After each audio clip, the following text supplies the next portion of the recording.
Good morning. Welcome to Holston Valley Unitarian Universalist Church. I'm the Reverend Tiffany Sapp, your minister here, and my pronouns are she and her. It is so great to see all of you today. You look amazing. Thank you for joining us today. I hope you can stay with us for coffee hour for the adults and trunk or treat for all the youngins. An especially warm welcome to folks who are new or newer here. Our greeters at the welcome table by the door can help you get oriented if you have any questions. And if you have little ones, our greeters can show you the way to the nursery, which is available during the service for children ages 6 and younger, though they might want to stay today for our very unique Halloween service. You'll notice that several people around the room are dressed in costume today. If any of our kids or kids at heart want to get in on the fun and didn't come in costume, we do have a few masks on the bench by the front door where you came in that you would be welcome to go get and use. And we hope you'll stick around for the trunk or treating and get to know us better. Our opening hymn is number 188 in the gray hymnal. Please rise in body or spirit as we sing together hymn number 188. We will sing it 3 times. Come, come, whoever you are.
Come, come, whoever you are.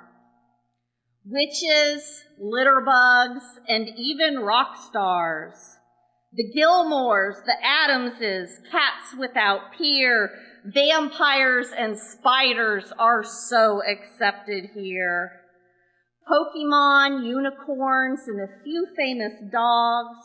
You might even share a hymnal with a god. Wild things, plague doctors, here to be seen, chillin' with creepy dolls and spider queens. Winnie the Pooh, Barbies and Spies, No Face, and Steve, the nicest of guys. We honor all of the masks that you wear, and we love who is hidden underneath with great care. We are here in a place where we all belong. We can hear a new story and sing an old song. The tricks and the treats are here right through this door. We hope that if you like it, you'll come back for more. Today you can dress just however you dream it, because when we say you're welcome, we really mean it. Please join us in a moment of quiet or not so quiet contemplation as we prepare for our time together.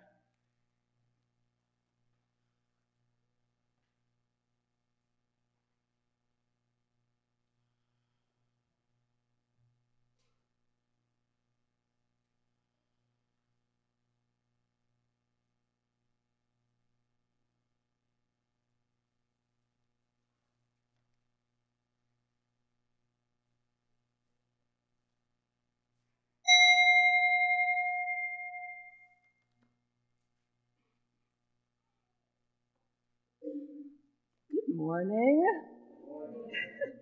I am Emily Catt, and I am your spooky feline service leader today. Shout out to all my cat peeps.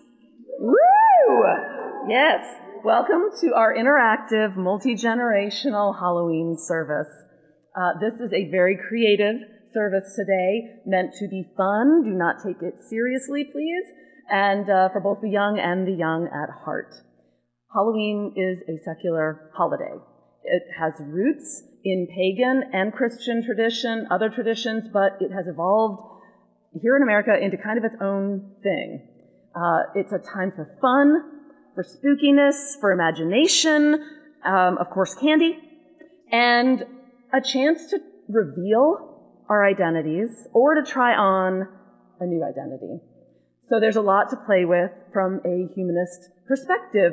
What does it say about us that we play dress up? And what is it, well, next week we will embrace the more reverent and somber themes of this time of year, drawing upon the pagan traditions of Samhain, the Christian tradition of All Souls Day, but for today, we get to play. And since it's Halloween, we have a few members of the Addams family to light our chalice for today.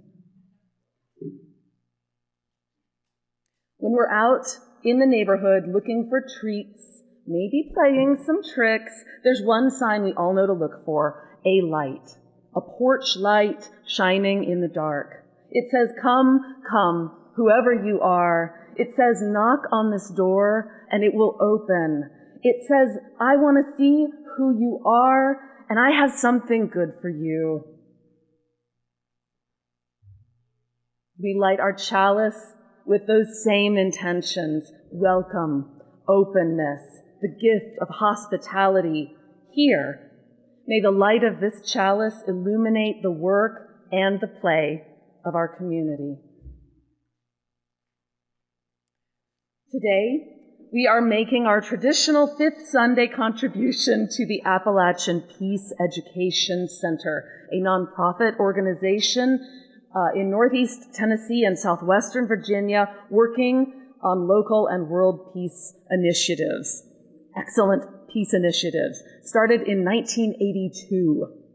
APEC initially concentrated on education around nuclear disarmament, military spending, and Cold War politics. APEC proudly continues its work for peace and justice today, forging relationships throughout Appalachia and working to ignite change wherever they can. One of APEC's officers, Yogev von Kundra, is here to tell, in a very official capacity, to tell us about APEC's local efforts to challenge uranium pollution in Irwin. Yogev is a farmer, a behavioral therapist, a community organizer, and he dedicates his energy to peace and justice. So welcome, Yogev.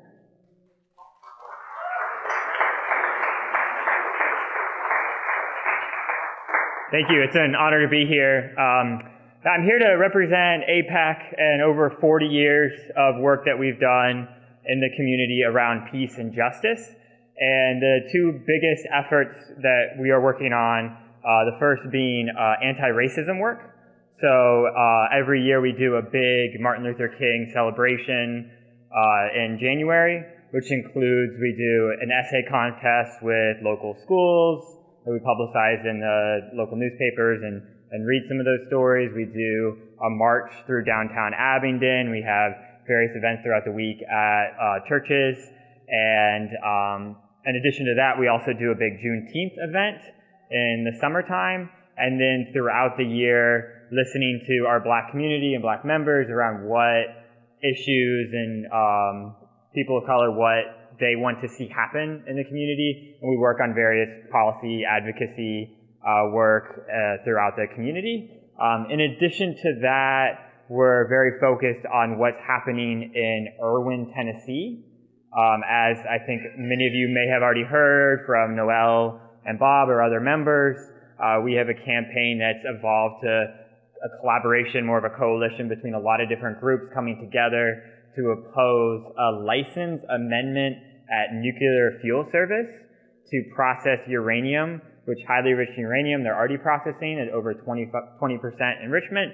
They're trying to get a license amendment to process it to weapons grade, 96% purity of uranium. And this is a concern of ours for a variety of reasons, the first of which being of the manufacturing of more nuclear weapons is something that we oppose. We are concerned around the arsenal that we already have. We want to be decreasing that and moving away from nuclear weapons. And to have a project here in our community that is part of our national weapons manufacturing, we want to put a stop to it. This is a process that they tried to do at Y12 at Oak Ridge as a public facility, and it was stopped by another peace organization there that filed a lawsuit and eventually won. And so that's why they're moving it here to the small town of Irwin, where they feel like maybe they can slip it on through. But we're opposing that and trying to put a stop anywhere that this project gets forward. Also being concerned about it being put into the hands of a small private facility is concerns of security and so forth. In addition to that, it's also an environmental justice issue. So we, APAC and our partners, commissioned a health study because there has not been a comprehensive health study. There's no environmental assessment and there's no environmental impact statement done by the regulatory agency, which is one of the things that we're pushing for. And the health study that we did do is only looking at what are the health impacts that we can see in Unicoi County since the operation of Nuclear Fuel Service. And we're seeing a large increase in overall deaths, cancer, and premature fatalities. And we're looking for a comprehensive study to show if that correlation is direct causation. But there's concerns because we have also brought in a chemist who has isolated the specific isotope of uranium coming from the pollution from Nuclear Fuel Service, because there's naturally occurring uranium, which we can see, and then there's the isotope that it only comes from Nuclear Fuel Service that we found in every stretch of the Nolichucky downstream. We found in the soil, and new research that we've been doing is also in the attics, where we can find this isotope in the dust in the attics, which means that it's in the air and it's airborne pollutants, which is heavily concerning. So we're focused on that as well. And then the last thing is how I really got into this issue is I think because back almost a year ago in January, I submitted a public comment for a request for a public hearing to address these concerns that I just mentioned. As a farmer, I'm concerned about the pollution. As somebody who believes in peace and justice, I'm concerned about the peace issues. But I submitted a comment to the Nuclear Regulatory Commission, the government agency responsible for keeping us safe and regulating the industry. And in response to my public comment, the Nuclear Regulatory Commission accidentally leaked me their draft decision to deny our hearing, which was dated prior to the first public comment being received and logged. And to me, that just showed this idea of regulatory capture, where we have a regulatory agency that has lost sight of their responsibility to public health and to keep us safe and is more interested in the interests of the industry. And so the longer that I continue this work, the more I've seen that. And so the campaign is really focused on the Nuclear Regulatory Commission at this point and holding them accountable and trying to, this agency that had really amazing impetus for it out of trying to really regulate and has done good work over the decades. We're trying to kind of pull them back to that original mission and do their jobs.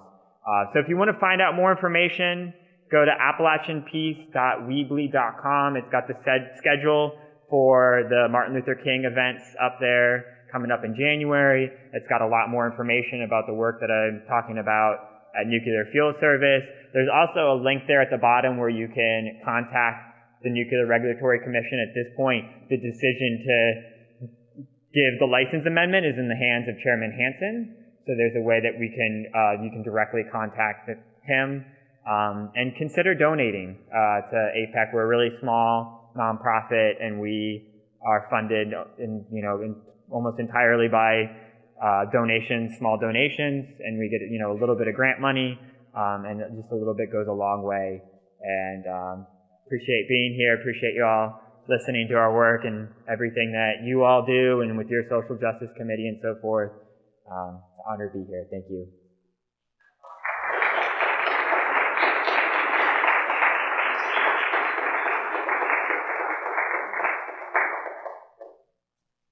Thank you, Yogev. We can make our contributions to the Appalachian Peace Education Center at the end of the service during our regular offering. To make it clear that you are making a contribution to APEC rather than the church, please put your offerings for APEC in one of the white envelopes that are in your bulletins. Now is our time for sharing of joys and sorrows. If you'd like to share a joy or a sorrow in person, please use the candle cards that are located on the back table. And if you'd like to share a joy or a concern from a distance, please email me at minister@hvuuc.org. We do have a few candle cards today. This one is from Tristan, or Kim Possible, as the case may be. Yep. Early this month, Rain and I had so much help from Macho to move furniture and boxes into our new home. We have finally settled in and would like to say thank you to all involved and also to those who sent their congratulations. And congratulations on your move.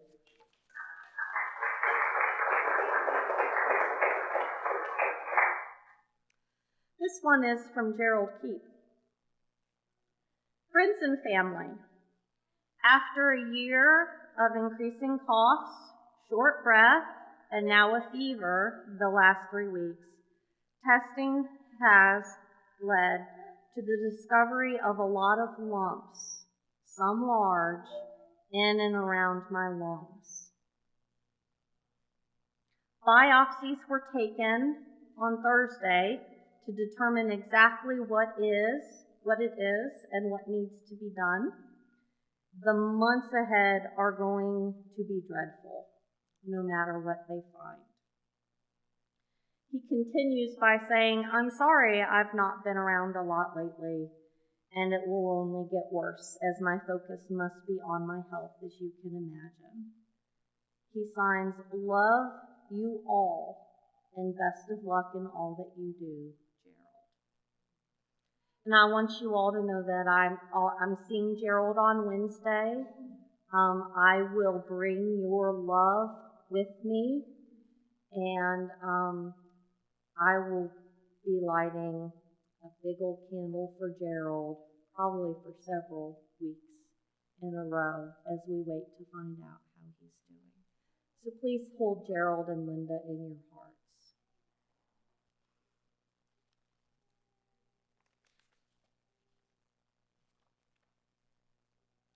If you wish to light your own candle, please approach the side of the table that is closest to you, and the closer candle keeper will assist you. Please light the candles at the back of the table first so that no one has to reach over an open flame. If you wish for us to light a candle for you, please raise your hand until I acknowledge you, and I will light a candle for you. And our community is so much larger than just those of us who are in the building this morning, so we light a large candle to hold space for those who are not physically present with us, but are ever in our hearts. You may come.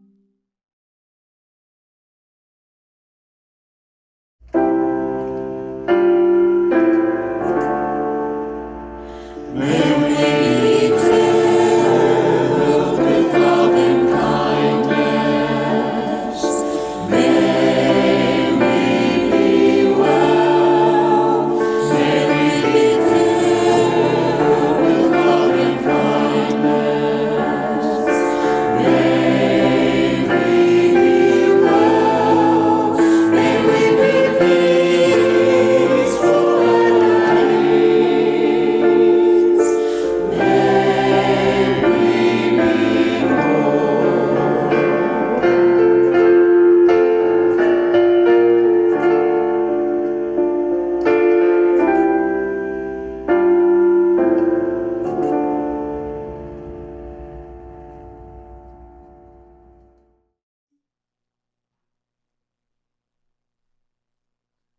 Halloween, a day when we get it right.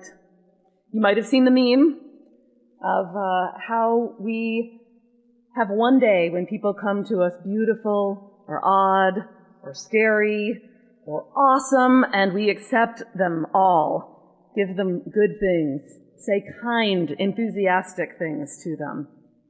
For me, Halloween has always been a time to connect face to face with neighbors, my neighborhood, those that had their lights on, a time to go visiting and to be visited, to learn and to be learned from my kids and my neighbors. So Melissa Kirsch in the New York Times wrote a little piece earlier this week that reminded me that so much of our world right now is technology and asynchronicity, and we're all in our own orbits and we can miss each other. But Halloween is so not that. You have to show up. And the real treat really is connection at this point. So here I am. It's Halloween night. My porch light is on, and I am ready to welcome whoever comes to my door with offerings and an open heart. And I just wait to see who shows up.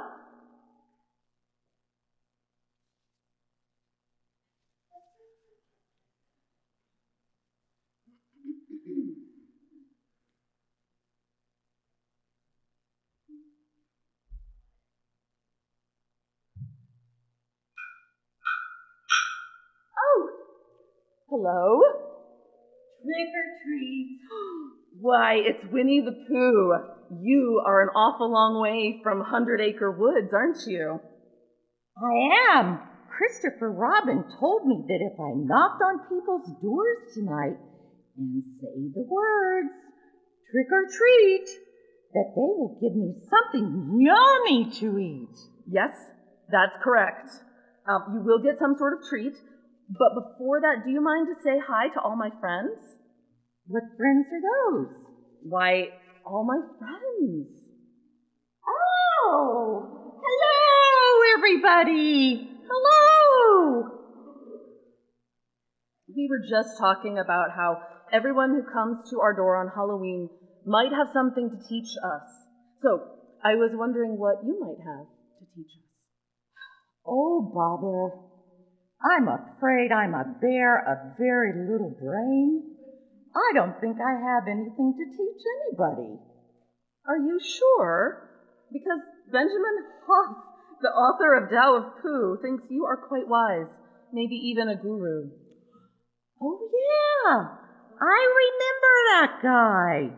He said the key to life is to just be yourself.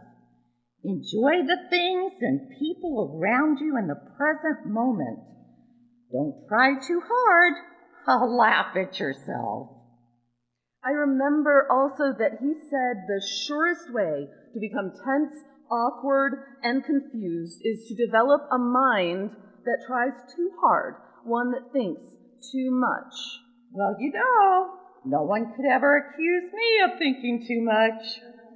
So it sounds like the lesson you're here to teach us today is the lesson and power of simplicity and the importance of accepting ourselves for who we are. You remind me of Owl and Rabbit and all of their big words. Yes. Well, even humans can overcomplicate a conversation about simplicity. It's much more fun to not use long, difficult words. I like it when people use short, easy words, like, how about some honey, Pooh Bear? You're right. It's time for that treat. Oh, it's honey. My favorite. Thank you. Happy Halloween!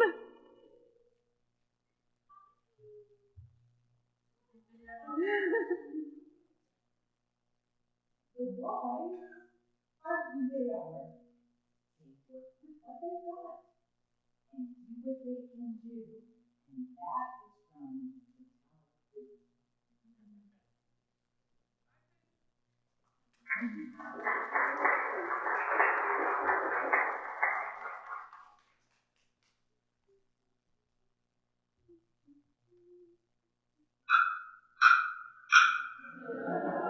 Yes?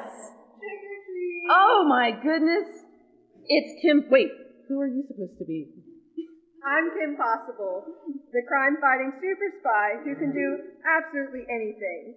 And remember, kids, nothing is impossible, and you are unstoppable. Oh, okay. So, and I mean, no offense, but aren't you kind of young for a super spy? I've been a freelance spy ever since middle school. I am in high school now, and let me tell you, fighting supervillains is almost always easier than high school. I do believe that. But how do you have time to do both school and superhero work? Well, I've had to learn some hard lessons about prioritizing. Even though I'm capable of doing anything, that doesn't mean I have the time for everything. And sometimes I have to say no. But for the things I say yes to, I don't have to do them alone. Wade monitors my Spy for Hire website and lets me know when we have a mission. My parents are pretty great, and my best friend Ron Stoppable and Rufus, his pet naked mole rat, help me with everything. Okay, so I can see how having help from your friends would make a big difference. What do you think Kim Possible fans, or just anyone, could learn from your story? What I want everyone to know, especially teenagers and especially young women, is that it's okay to overachieve if that's who you are. If you're really good at something, or even a lot of things, you don't have to make yourself smaller or downplay who you are to make people like you, because the right people will like you for you. Oh, it sounds like you've already figured a lot of this life stuff out. Not really. I mean, I am a spy that can do anything, but that doesn't keep me from being insecure about dating or frustrated with bullies. But that's a great message. We can be really, really good at some things and still working to figure other things out. I guess most people are that way, both skilled and kind of insecure, maybe. Would you like your treat now? Sure. Yes. Why, it's Rufus. Rufus, how did you get here? We better go find Ron. I bet he's worried sick about you. And don't forget, kids, even super spies have to do their homework.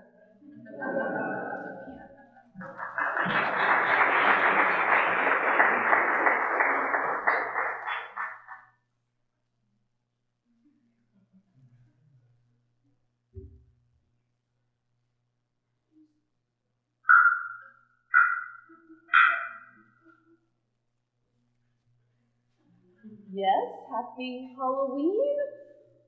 Oh, well, are you going to say trick or treat? Oh, I know. You're No-Face from Spirited Away, aren't you? Is that why you're not speaking? Okay, well, I'm not totally sure how this is going to work. Then, if you don't say trick or treat... Oh, no. Thank you. I know that trick. I won't take your gold because I don't want you to eat me up. No, don't go. I think I understand. That was one of the main points of your character in Spirited Away, wasn't it? That greed causes nothing but trouble, that no matter how much we consume, you just want more and more, and we're never satisfied? Okay, well, that sounds like an important lesson we all need to keep remembering. So, okay, but I can't take your gold, but would you like a treat? Okay. Oh, okay. So I remember your ball of yarn. That's part of how the movie ended, right? You learned to be content just by the fire with your friend. Okay. Well, you've taught us so much without even saying a word. Thank you.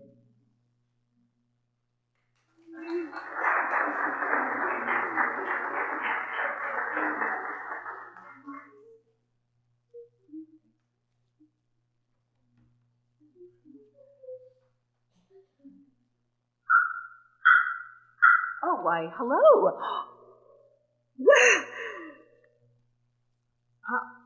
Wait, who are you? Well, who do you think I am? Well, so that looks like a Barbie dress, but there are so many Barbies nowadays. I'm not sure which one you are.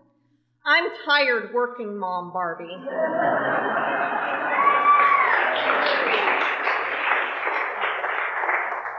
I think that's an original character. It is. When I saw the Barbie movie, I was inspired by the mom who made up her own Barbie characters to express her struggles with the challenges of life. Oh, like Cellulite Barbie and Existential Dread Barbie? Yes, that's right. So I've never really been too worried about cellulite, and I'm not quite at the existential dread level yet, but I am definitely tired working Mom. So that explains the slippers. Yes. Which are awesome. Well, thank you. Yeah, I just don't have time or patience for uncomfortable high-heeled shoes. Fair. I really loved how that movie transformed Barbie from a symbol of unreasonable beauty standards to a quirky feminist icon. Me too. And that speech that the mom gave, it said some things that were really hard to hear, but I personally needed to hear them. About double standards? Yeah. How did that go? It is literally impossible to be a woman. You are all so beautiful and so smart, and it kills me that you don't think you're good enough. Like, we have to always be extraordinary, but yet somehow we're also always doing it wrong. You have to be thin, but not too thin, and you can never say you want to be thin. You have to say you want to be healthy, but you do have to be thin. You have to have money, but you can't ask for money because it's crass. You have to be a boss, but you can't be mean. You have to lead, but you can't squash other people's ideas. You're supposed to love being a mother, and I do, but don't talk about your kids so darn much. You have to be a career woman, but also always be looking out for other people. You have to answer for men's bad behavior, which is insane. But if you point it out, you're accused of complaining.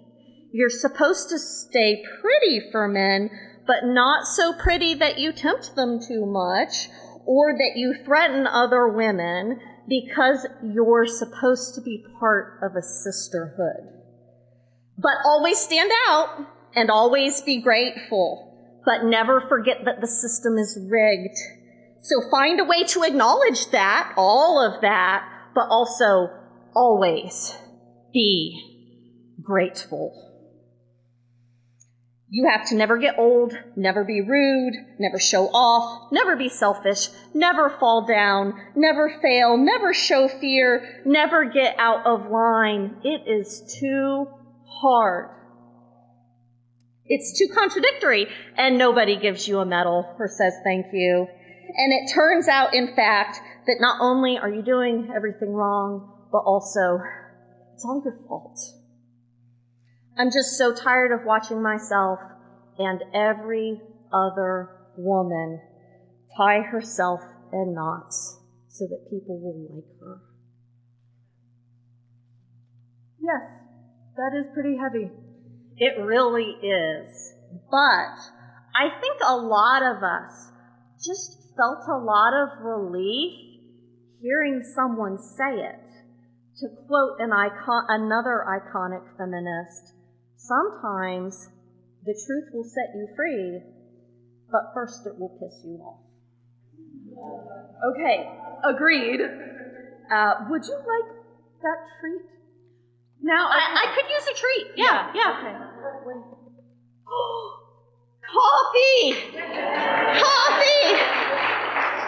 Just what tired working Mom Barbie needs. Thank you so much. Happy Halloween. Happy Halloween.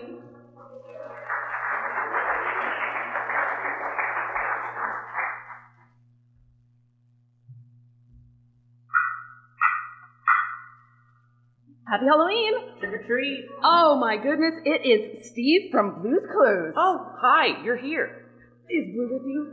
No, she needed to stay home and help Mr. Salt and Mrs. Pepper with cinnamon and paprika. That's too bad, but it sounds like she's being a great helper. Steve, you love learning, don't you? I sure do. And learning can be a lot of fun. I can figure out just about anything with the help of my handy-dandy notebook and my thinking chair. Sometimes, when a puzzle or a problem gets too big for us, we just need to take our time, write down what we know, and let ourselves think about it. Sometimes we use our imagination. Sometimes we use our logic. But every time we use our brains to work out our problems. Oh, that's a good reminder for all of us that when a problem just really seems too big, we can just keep working at it with our brains until we figure it out. Would you like a treat, Steve? Sure. Okay. It's my handy-dandy notebook. I was wondering where this had gone. Thank you so much. Happy Halloween. Thank you. Now it's time for so long. But we'll sing just one more song. Thanks for doing your part. You sure are smart. You know, with me and you and my dog Blue, we can do anything that we wanna do. Bye-bye. Bye. See you later. Thanks. Bye.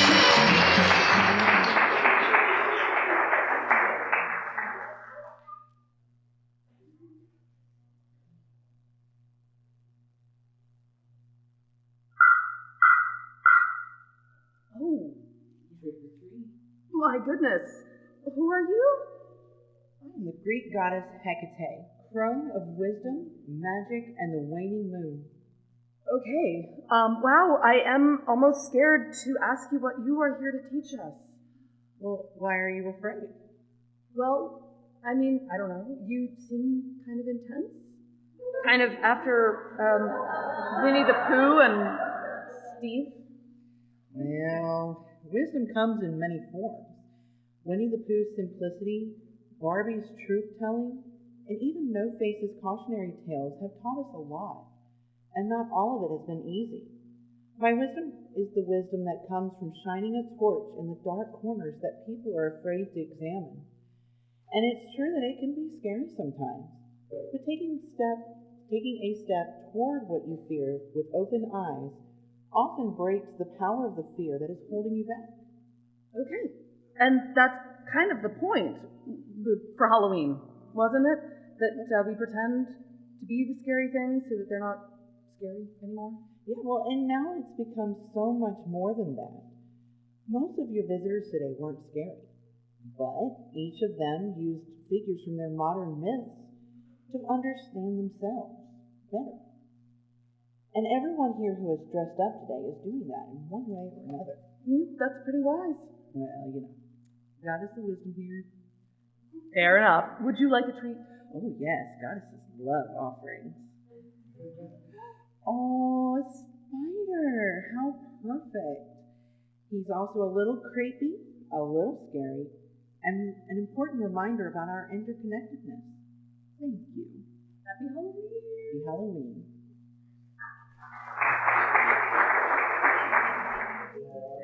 Thanks for playing along, y'all. You have some amazing, amazing costumes.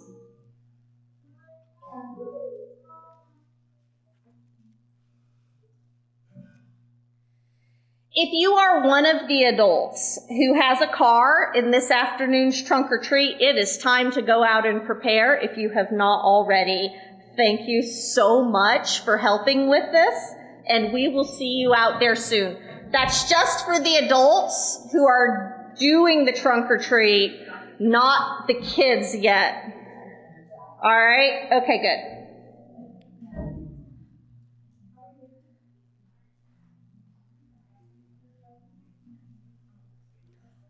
While they're all moving out, I want to say thank you to all the people who volunteered to do the trunk or treat.